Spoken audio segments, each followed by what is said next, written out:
चाकण बाजार समितीत कांदा दरासाठी शेतकऱ्यांचं आंदोलन.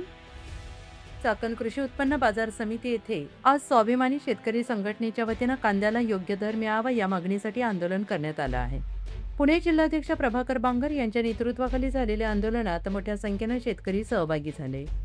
कांद्याचे दर घसरलेले दर आणि वाढता उत्पादन खर्च यामुळे शेतकरी अडचणीत सापडल्याने शासनाने तातडीने हस्तक्षेप करून कांदा उत्पादकांना दिलासा द्यावा अशी मागणी आंदोलकांनी केली आहे. रयत क्रांती शेतकरी संघटना आणि स्वाभिमानी शेतकरी संघटना आणि सर्वपक्षीय मिळून अशा प्रकारचं कांदा आंदोलन आपण आज या ठिकाणी उभारलेलं आहे. कांद्याचा प्रश्न काँग्रेसच्याही काळात बिकट होता, त्याहीपेक्षा चौपटीने आणखीन भाजपच्या काळात बिकट झाला. याला कारण असं का शासनाने शेतकरी विरोधी कायदा बनवला, जीवाणूनाशक कायदा बनवला आणि त्या कायदा हातात घेऊन शासन नेहमीच निर्यात बंदी करतात. शासनानं जर ही निर्यात बंदी कायमची हटवली, शरद जोशी साहेब पूर्वीपासून सांगत होते तुम्ही निर्यात बंदी हटवा, आम्हाला भीक नको हवी हक्काचे दाम, अशा प्रकारचा त्यांचा नारा होता. शासनाने जर शेतकरी विरोधी कायदा रद्द केला, या इथल्या लोकप्रतिनिधींनी संसदेतल्या खासदारांनी जर आवाज उठवला तर हा कायदा नक्की रद्द होईल. याचं मूळ दुखणं हेच आहे. हा फक्त कायदा रद्द झाला तर निर्यात बंदी हटणार आहे. निर्यात बंदीबाबत शासनाला बोलायचा काही अधिकार राहणार नाही आणि निर्यात बंदी जर हटली, कायमची हटली तर शेतकऱ्याला कुठेही भीक मागण्याची वेळ येणार नाही, आंदोलन करण्याची वेळ येणार नाही आणि कसल्याही प्रकारचा रास्ता रोको करण्याची वेळ येणार नाही. विनाकारण या पोलीस बांधवावर, शासनावर कायदा आणि सुव्यवस्थेचा हा प्रश्न निर्माण होतोय. म्हणून याच्यावर कायमचं एकच दुःख नाही, निर्यात बंदी कायमची हटवली पाहिजे. शासनाच्या लोकप्रतिनिधींनी हा विषय तातडीने घ्यावा अशी विनंती करतो आणि तमाम शेतकरी बांधवांना मी विनंती करतो, जोपर्यंत कांद्याला 15-20 रुपयाच्या पुढे भाव मिळत नाही तोपर्यंत कांदा बाजारामध्ये एक कांदा सुद्धा कोणी आणू नका, मी तुम्हाला विनंती करतो. जोपर्यंत आपण कांदा आणणार नाही, आपल्या घरी ही लोक पिशव्या घेऊन येतील, कांदा अजिबात बाजारात आणू नका कुणीच, अशा प्रकारचे मी तुम्हाला विनंती करतो आणि तमाम सर्व शेतकरी बांधवांचं मी अभिनंदन करतो. धन्यवाद. कांदा उत्पादक शेतकरी असतील मोठ्या संख्येने उपस्थित राहिलेत, त्याचप्रमाणे शेतकरी बांधव या ठिकाणी उपस्थित राहिलेत. मी गेल्या अनेक वर्षापासून म्हणजे 5-6 वर्षापासून स्वाभिमानी शेतकरी संघटनेत आमचे नेते प्रभाकरजी बांगर जिल्हाध्यक्ष यांच्या मार्गदर्शनाखाली व राजू शेट्टे साहेब माजी खासदार व संघटनेचे संस्थापक अध्यक्ष यांच्या नेतृत्वाखाली काम करत असताना एवढंच सांगतो, ज्या वेळेला शेतकऱ्यांचे प्रश्न येतात आम्ही जीवावर उतारून जे आमचे नेते प्रभाकरजी बांगर सांगतील त्याप्रमाणे काम करत असतो. आम्हाला अनेक वेळेला जर मंत्री किंवा अनेक खासदार आमदार तालुक्यात यायचे असतील तर आम्हाला त्या ठिकाणी अरेस्ट केलं जातं, नजरकैद केलं जातं आणि तुम्ही नजरकैद करा नाही तर अजून काय करा, आम्हाला फासावलं का. या पुढे आपल्या तालुक्यात जुन्नर, आंबेगाव, शिरोळ तालुक्यात एकही मंत्री आम्हाला शेट्टी साहेबांनी सांगितलेलं एकही मंत्री तालुक्यात येऊन द्यायचा नाही.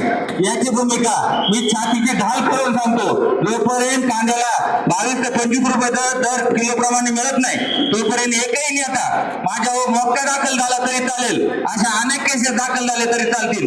मी आमच्या शिवजन्मभूमीच्या शिवरायांची शपथ घेऊन सांगतो की मी माझ्या बरोबर मोजके मावळे असले तरी मी घाबरत नाही आणि हे प्रभाकरजी बांगर साहेब यांना देखील माहिती आहे. मी काल देखील या निमित्ताने स्वाभिमानी शेतकरी संघटनेचा प्रतिनिधी म्हणून मी त्या ठिकाणी मार्गदर्शन केलेलं आहे आणि यापुढे देखील सांगतो की कुठलाही नेता, कुठलाही मंत्री तालुक्यात, जुन्नर तालुक्यात आला, आंबेगाव तालुका ओलांडला का त्या ठिकाणी त्याला कांद्याने सडकवल्याशिवाय मी राहणार नाही. हे पण आपणा सर्वांच्या शेतकऱ्यांच्या सहकार्याने सांगतो. आणि यापुढे देखील जर नाशिक जिल्ह्यामध्ये 15 रुपये 80 पैसे दर जाहीर केला जातो, हमीभाव जाहीर केला जातो आणि पुणे जिल्ह्यामध्ये 12 रुपये 30 पैसे हमीभाव जाहीर केला जातो. ही सावत्रपणाची वागणूक सरकार जर देत असेल तर सरकारला हे मागच पडेल.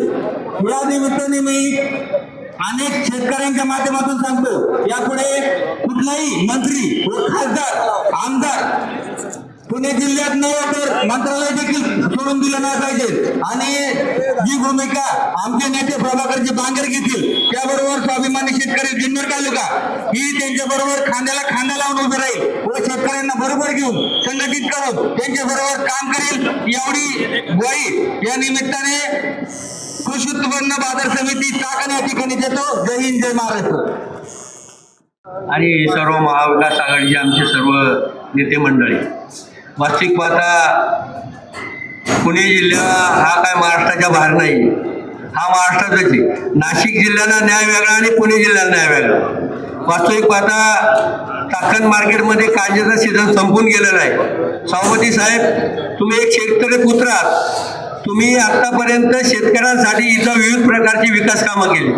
त्या माध्यमातून डिसेंबर महिन्यापासून तर मे महिन्यापर्यंत जो शेतकरी कांदा या ठिकाणी विक्रीला गेलेला आहे त्यांची एकदा यादी तयार करा आणि बाजार समितीने आपण ठराव करून पाठवा की आमच्या शेतकऱ्याला कमी भावात विकलेला कांदा आणि तुम्ही दिलेली हमी किंमत यातली तफावत अनुदान रूपे आमच्या शेतकऱ्यांना मिळावी, ही बाजार समितीच्या वरून विनंती सरकारला करा. या ठिकाणी सभापती साहेब, शेतकऱ्यांसाठी हे भव्य असं शेड बांधून दिलं, परंतु 6 कोटीचं शेड हे आपण तुम्ही 3.5 कोटीमध्ये शेतकऱ्यांना बांधून दिलं. शेतकऱ्यांच्या वतीने मी तुमचे आभार व्यक्त करतो. वास्तविक पाहता या बाजार समितीमध्ये आपण आल्यापासून खूप अशी विकास कामं केली आणि या प्रथमतः या ठिकाणी शेतकऱ्यांचं आंदोलन होत असताना आपण खुर्च्या आणि माईकची सुद्धा व्यवस्था करून दिली. म्हणजे तुम्हाला शेतकऱ्यांची किती तळमळ आहे यावरून दिसतं. वास्तविक पाहता ज्या काही शेतकऱ्यांच्या कांद्याचे प्रश्न असतील त्याला हमीभाव मिळेल. हे अदानी अंबानीचं सरकार आहे, शेतकऱ्यांचं सरकार नाहीये. अदानी अंबानींनी पूर्ण दूरसंचार विभाग विकत घेतला. रात्रीत मोबाईलचे 10 पैसे वाढले, म्हणजे अदानी अंबानीला किती कोटी रुपये मिळतात आणि आमच्या शेतकऱ्याला नव्या पैशाचा फायदा होत नाही. म्हणून मी प्रथमतः फडणवीस सरकारचा निषेध करतो.